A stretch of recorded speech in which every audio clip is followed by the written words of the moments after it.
नमस्कार। ज्योतिष विद्या और उसके स्व अनुभव के स्वाध्याय सीरीज में मैं आपका स्वागत करती हूँ। आज मैं मेरे कुछ क्लाइंट्स के सवाल का जवाब देने जा रही हूँ। ये सवाल आपके भी हो सकते हैं।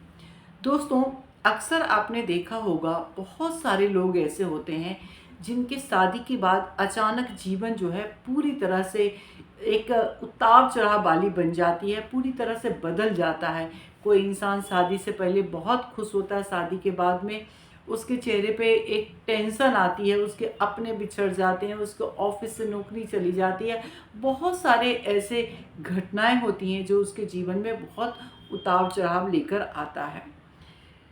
दोस्तों, चूँकि मैं एक रिलेशनशिप काउंसलिंग करती हूँ, तो मुझे निजी जीवन को पढ़ने का बहुत सौभाग्य मिला और मैंने बहुत व्यक्तिगत तौर से इन सारी चीज़ों के ऊपर बहुत डीप स्टडी मैंने किया।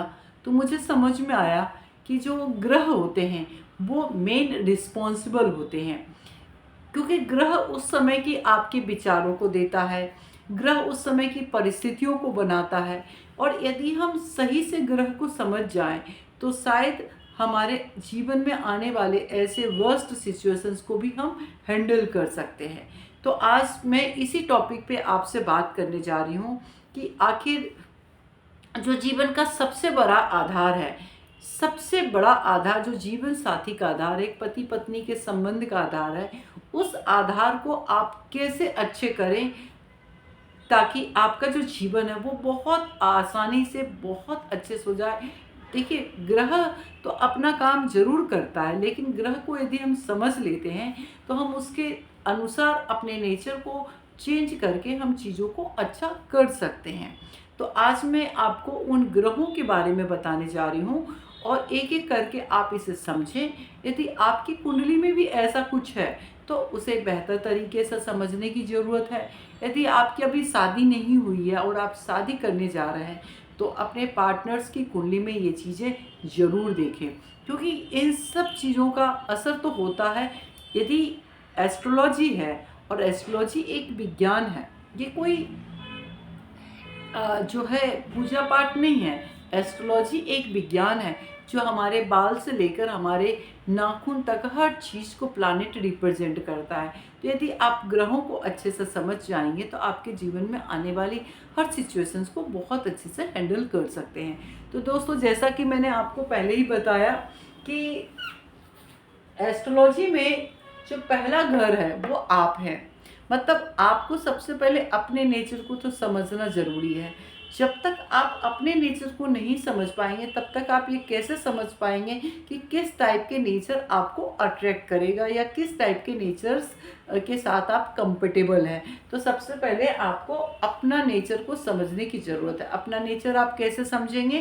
तो अपने नेचर को आप पहले घर में जो बैठा हुआ राशि है और उस घर में बैठे हुए ग्रह को आप समझें। आप YouTube का भी सहारा ले सकते हैं, आप कुछ अच्छी किताबों का भी सहारा ले सकते हैं, और यदि इन दोनों का भी सहारा नहीं ले सकते हैं तो आप अपने अंदर की अच्छाई और बुराई को समझें, क्योंकि हर चीज़ के मास्टर्स तो हम खुद ही हैं। तो जब आप अपने आप को समझेंगे तो आप ये बेहतर तरीके से समझ सकते हैं कि आपका नेचर कैसा है।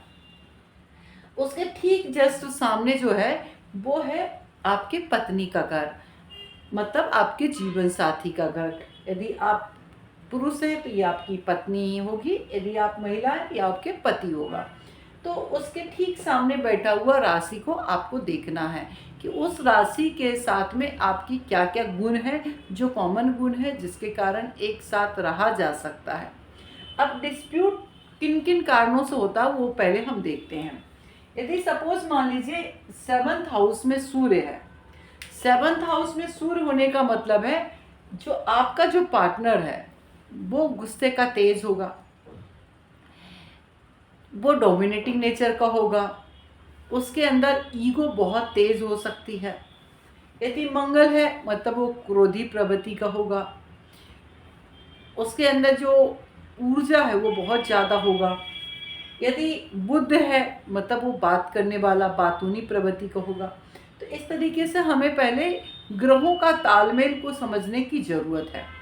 अब जैसा कि मैंने बताया कि आज मैं उन चीज़ों के बारे में बता रही हूँ जिसके कारण शादी के बाद जीवन में अचानक बहुत बड़ा निगेटिव जो डायरेक्शन में उतार चढ़ाव आ जाती है, जैसे लीगल इशू होना, पैसे का नुकसान होना या डिस्प्यूट्स हो जाना, ये इस तरीके का जो चीज़ें हैं। या आप देखते हुए कई साल साथ रहने के बाद में पता चलता है कि उसके पार्टनर्स की अलग कहीं एक्स्ट्रा मैरिटल अफेयर है, जिसके कारण उनकी फैमिली बहुत डिस्टर्ब हो जाती है।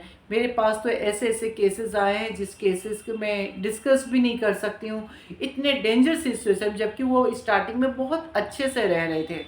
तो हम आज उन सारे रीजंस को पहले हम देखेंगे। तो जैसे कि मैंने आपको बताया, ये पत्नी का घर है, मतलब ये पार्टनर का घर है, जीवन साथी का घर है, 7th हाउस। तो और 6th हाउस किसका है? शत्रु का हाउस है। यदि 7th हाउस का लॉर्ड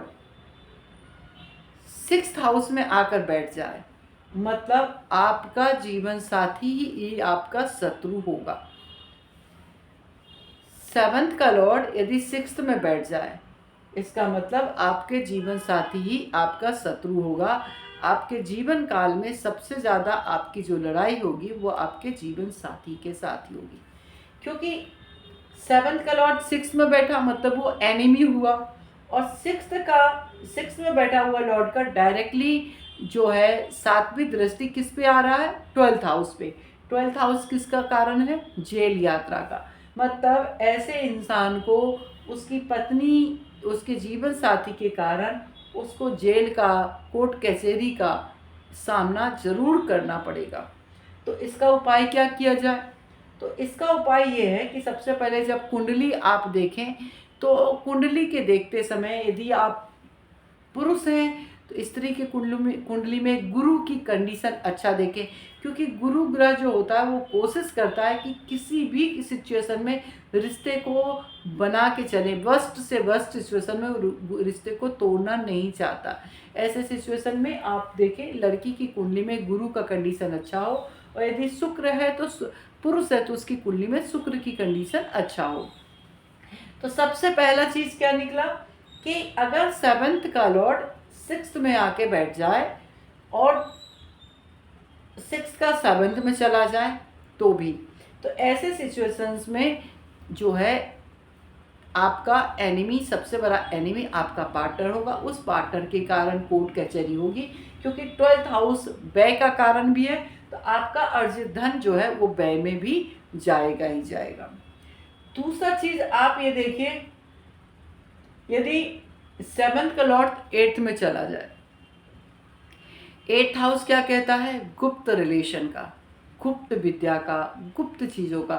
तो यदि 7th का लॉर्ड 8th में चला जाए, ऐसे सिचुएशन में जो पार्टनर है उस पार्टनर का कहीं ना कहीं हिडन रिलेशंस होगा। उस रिलेशन के कारण भी इसे प्रॉब्लम आएगी, और जिसके कारण उसका मैरिड लाइफ जो है वो डिस्टर्ब रहेगा। इसके साथ साथ में क्या हो रहा है, जो ये 7th 8th हाउस है ये आपके ससुराल पक्ष का भी है। आप कई बार देखते होंगे कि पार्टनर्स बोलते हैं कि मेरी पार्टनर तो बहुत अच्छी थी, अच्छा है, लेकिन ससुराल वालों, अपनी मम्मी पापा के कहने पे वो मेरे से दूर हो गई, या ऐसा सिचुएशन आया। और नॉर्मली लोग बोलते हैं, उसका सबसे बड़ा कारण जो है 8th हाउस, क्योंकि आपका 7th हाउस के बगल में 8th हाउस है, जो कि आपका ससुराल पक्ष को, आपके पार्टनर का कुटुंब बताता है। तो अगर ससुराल पक्ष में ऐसे ग्रह हो जैसे सूर्य है, मंगल है, राहु है, ऐसे सिचुएशन में आपका जो ससुराल पक्ष है वो आपके डोमिनेटिंग नेचर के होंगे, और आपको अपने कब्जे में रखने की कोशिश करेंगे, आपको अपने कुटुंब से दूर करने की कोशिश करेंगे, जिसके कारण भी आपका जो जीवन हो वो वर्स्ट हो सकता है। आपके पार्टनर के कोई हिडन रिलेशन उजागर हो सकता है, इसके कारण भी आपको डिस्टर्बेंस हो सकती है। इसके अलावा यदि 7th का लॉर्ड 12th में चला जाए, 7th का लॉर्ड यदि 12th में चला गया तो भी आपके रिलेशंस अच्छे नहीं रहेंगे, क्योंकि वो किसका कारक है? व्यय का कारक है, कोर्ट कचहरी का कारक है। तो आपके पार्टनर का जो रिलेशन होगा वो आपके साथ में ज़्यादा अच्छा नहीं रहने वाला। तो जब भी आप शादी करें तो इस टॉपिक पे तो ज़रूर मैच करें कि आपके रिलेशंस कैसे हैं। अब जनरली क्या होता है, कई बार शादी हो जाती है, कुछ साल तक बहुत अच्छे रिश्ते चलते हैं, कुछ समय के बाद पता चलता है कि पार्टनर्स के पहले कभी रिलेशन रहा या पार्टनर के मल्टीपल रिलेशंस हो रहे हैं। तो उसका कारण ये है कि सपोज मान लीजिए यहाँ पे 7 नंबर लिखा है और इसका मालिक होता है शुक्र। शुक्र यदि 6th हाउस में आकर बैठ गया, मतलब उसके पार्टनर का पहले कभी न कभी रिलेशंस रहा होगा या उसके पार्टनर्स के रिलेशंस हो सकते हैं उसके होते हुए भी, या 7th का लॉर्ड 8th में भी चला जाए तो भी ये सिचुएशंस बनते हैं। तो आपको देखना क्या है कि 7th का लॉर्ड किन किन घरों में नहीं होना चाहिए। सिंपल सा, 7th का लॉर्ड 6th में नहीं होना चाहिए, 8th में नहीं होना चाहिए, 12th में नहीं होना चाहिए। अगर ऐसा सिचुएशंस हैं तो आपको कुंडली को विशेष तरीके से देखना चाहिए। जनरली क्या होता है, लोग